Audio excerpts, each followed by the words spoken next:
வாழ்வுக்கு ஊற்றானவரை நீங்கள் கொன்றுவிட்டீர்கள், ஆனால் கடவுள் இறந்த அவரை உயிரோடு எழுப்பினார். நம் ஆண்டவராகிய இயேசு கிறிஸ்துவின் அன்பும் அருளும் அமைதியும் மகிழ்ச்சியும் உங்கள் அனைவரோடும் என்றும் இருப்பதாக. அன்புள்ளம் கொண்ட சகோதர சகோதரிகளே, நேற்றைய முதல் வாசகத்தினுடைய தொடர்ச்சியாக இன்றைய நாளினுடைய இறை வார்த்தை அமைந்திருக்கிறது. கால் ஊனமுற்றிருந்த அந்த மனிதரை இயேசுவின் திருப்பெயரினால் எழுந்து நடக்கச் செய்த புனித பேதுருவும் யோவானும் இன்றைக்கு இறை மக்களை சந்தித்து சில முக்கியமான செய்திகளை பகிர்ந்து கொள்ளுகிறார்கள். அவற்றில் ஒன்றுதான், கால் ஊனமுற்றிருக்கிற இந்த மனிதரை பார்த்து நீங்கள் ஏன் வியப்படைகிறீர்கள்? நீங்கள் எதற்காக ஆச்சரியப்படுகிறீர்கள்? ஏனென்றால், எருசலேம் மக்களே, நீங்கள் ஏன் இதை பார்த்து வியப்படைகிறீர்கள்? நாங்கள் எங்கள் சொந்த வல்லமையாலோ இறை பற்றினாலோ இவரை நடக்கச் செய்யவில்லை. எங்களுடைய வல்லமையினாலோ இறை பற்றினாலோ இந்த கால் ஊனமுற்ற மனிதரை நாங்கள் நடக்கச் செய்யல. மாறாக ஆபிரகாமின் கடவுள், ஈசாக்கின் கடவுள், யாக்கோபின் கடவுள் இயேசுவை பெருமைப்படுத்தினார். அந்த இயேசுவினுடைய திருப்பெயரினால் இந்த கால் ஊனமுற்ற மனிதர் எழுந்து நடக்கிறார். நேற்றைய நாளிலே நான் சொன்னேன், இயேசு ஆண்டவருடைய திருப்பெயருக்கு இருக்கின்ற வல்லமை, இயேசுவினுடைய பெயரை உச்சரிக்கும் போது ஏற்படுகிற மாற்றம், இயேசுவினுடைய திருப்பெயரினால் நமக்கு வருகின்ற ஆற்றல், இறை ஆற்றல், இதை நாம் வாழ்வில் உணர வேண்டும். அவற்றின் முக்கியத்துவத்தை மேலுமாய் வலியுறுத்தி சொல்லுகிறார்கள் பேதுருவும் யோவான். வாழ்வுக்கு ஊற்றானவரை நீங்கள் கொன்றுவிட்டீர்களானால் கடவுள் இறந்த அவரை உயிரோடு எழுப்பினார். நான் மீண்டும் மீண்டும் சொல்றேன், எதற்காக என்றால், வாழ்வுக்கு ஊற்றானவர் யார்? ஆண்டவர் இயேசு கிறிஸ்து தான். ஆனால் பேதுருவும் யோவானும் சொல்லுகிறார்கள், நீங்கள் இந்த தவற்றை அறியாமையினால் செய்து விட்டீர்கள். உங்களுக்கு தெரியாம செஞ்சிட்டீங்க. வாழ்வுக்கு ஊற்றானவரை நீங்கள் கொன்று விட்டீர்கள், சிலுவையில் அறைந்து விட்டீர்கள். ஆனாலும் உங்களுக்கு ஒரு வாய்ப்பு இருக்கிறது. அந்த வாய்ப்பு, நீங்கள் மனம் மாற வேண்டும், நீங்கள் மனம் திருந்த வேண்டும், உங்களுடைய வாழ்க்கை பாதையை நீங்கள் மாற்றிக்கொள்ள வேண்டும். அப்படி செய்கிற போது நிச்சயமாக ஆண்டவருடைய மீட்பில் நீங்கள் பங்கு பெறுகிறவர்களாக மாறுகிறீர்கள்.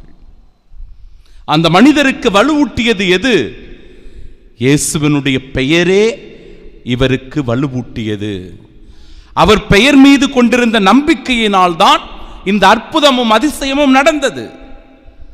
இந்த நம்பிக்கையே உங்கள் அனைவர் முன்பாகவும் இவருக்கு முழுமையான உடல் நலனை கொடுத்துள்ளது என்று அந்த கால் ஊனமுற்ற மனிதரை கிறிஸ்துவுக்கு சாட்சியாக நிறுத்துகிறார்கள் யோவானும் பேதுருவும்.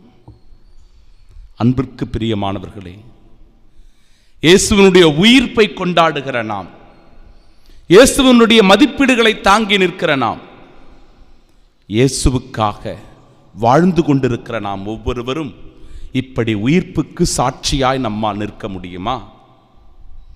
இயேசுவினுடைய சாட்சி என்று நம்மை பெருமைப்பட சொல்லிக்கொள்ள நம்மால் முடியுமா? நம்முடைய அன்றாட செயல்களினால் தான் இயேசுவுக்கு நாம் சாட்சியாக மாற முடியும். அன்றாட செயல்களினால் தான் நாம் இயேசுவினுடைய பிள்ளைகளாக இந்த உலகத்தில் வாழ முடியும். இயேசுவினுடைய அன்பு சீடனாக, சீடத்தியாக, அவருடைய மகனாக, மகளாக நம்மால் வாழ முடியும். இந்த பேர் உண்மையை நாம் உணர்ந்து கொள்ள வேண்டும் பிரியமானவர்களே. இவற்றையே இன்றைய நற்செய்தி வாசகம் நமக்கு மிக ஆழமாக தெளிவுபடுத்துவதை நம்மால் உணர்ந்து கொள்ள முடிகிறது.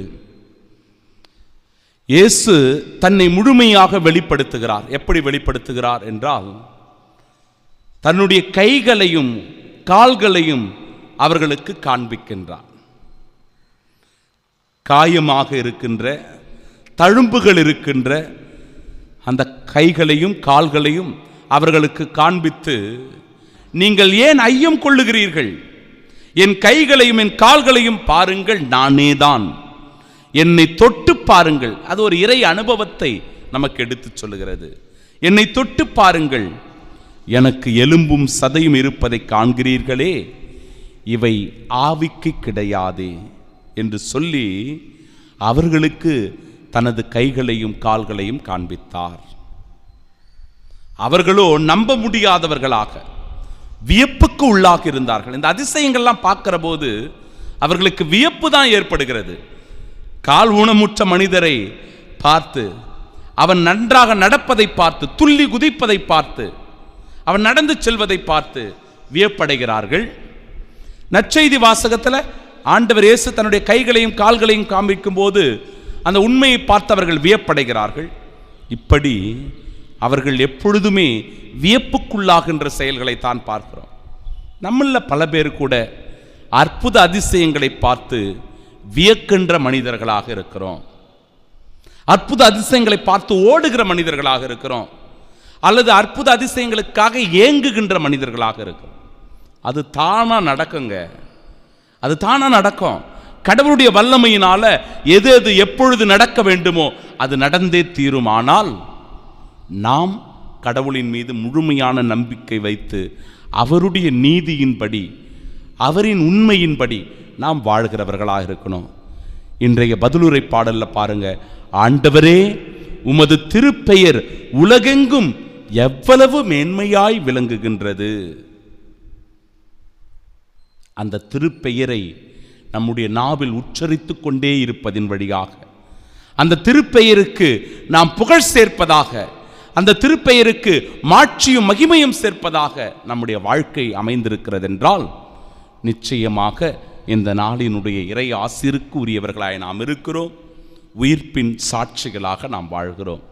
உயிர்ப்பின் சாட்சிகளாய் அந்த கால் ஊனமுற்ற மனிதரை போன்று இன்றைய நற்செய்தியில் இயேசு தன்னை வெளிப்படுத்தி காண்பிக்கின்ற இந்த அப்பத்தை பிடுகின்ற நிகழ்வின் போது நாமும் இயேசுவை கண்டுகொள்வோம். உயிர்ப்பின் சாட்சியாய் வாழ்வோம். ஆமீன்.